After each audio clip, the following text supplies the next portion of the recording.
ಭಯ ಭಕ್ತಿ ಎರಡೂ ಇರಬೇಕಾದ್ರೆ ರಾಜನ ಹತ್ರ ಶಕ್ತಿ ಇರಬೇಕು. ಅಂತ ರಾಜರು ಇಲ್ಲದ ಪಾಪದ ಪರಿಣಾಮದಿಂದ ನಾವು ದೇಶವನ್ನು ಕಳ್ಕೊಂಡಿವಿ.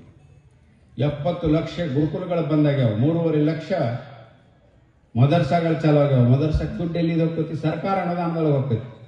ಹಾವಿಗೆ ನಾವು ಹಾಲೇರಿ ನಮ್ಮ ಟ್ಯಾಕ್ಸ್ ಕೊಟ್ಟು ಕೇರಿಂದ ಅವ್ರಿಗೆ ದುಡ್ಡು ಕೊಟ್ಟು ಅವ್ರು ನಾಳೆ ಭಾರತ್ ಮಾತಾಕಿ ಜೈ ಅನ್ನಂಗಿಲ್ಲ. ನಾವು ದೇಶದ ಪೊಲೀಸರಿಗೆ ಕಲ್ಲೋಗಿತೀವಿ, ಮಿಲಿಟರಿಗೆ ಕಲ್ಲೋಗಿತೀವಿ. ಕಾಶ್ಮೀರದೊಳಗೆ ಏನ್ ಮಾಡ್ತಿದ್ರು, ಹೆಣ್ಮಕ್ಳು ಸಣ್ಣ ಮಕ್ಕಳು ಕಲ್ಲೋಗಿತಿದ್ದು. ಅಕಸ್ಮಾತ್ ಶಕ್ತಿಯುತ ರಾಜ ಇಲ್ಲ ಅಂದ್ರೆ ಪೊಲೀಸರು ತಲೆ ಹೊಡಿತಿದ್ರು. ಅದರ 370ನೇ ವಿಧಿ ತೆಗೆದ್ರೆ ರಕ್ತದ ಹೊಳಿ ಹರಿಸ್ತೇವೆ ಅಂತ ಹೇಳ್ತಿದ್ರು. ಈಗ 15 ವರ್ಷದ ಹಿಂದೆ ನೀವು ಕೇಳಿರ್ಬೋದು, ಬುಕಾರಿ ಅದು 370ನೇ ವಿಧಿ ರದ್ದು ಮಾಡ್ರಿ, ಹೆಂಗ್ ಮಾಡ್ತೀರಿ ನೋಡ್ತೇವೆ.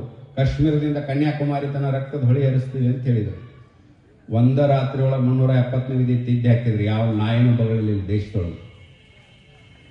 ಇಸ್ಕಾ ಲಾಟಿ ಇಸ್ಕಾ ಭಾಯ್,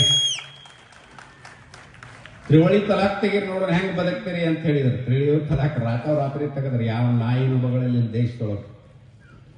ಯಾವ ದೇಶದೊಳಗೆ ಕಾನೂನು ಗಟ್ಟಿ ಇರ್ತೈತೋ ಆ ದೇಶದೊಳಗೆ ಯಾರು ಕ್ರೈಮ್ ಮಾಡಕ್ ಸಾಧ್ಯ ಇಲ್ಲ.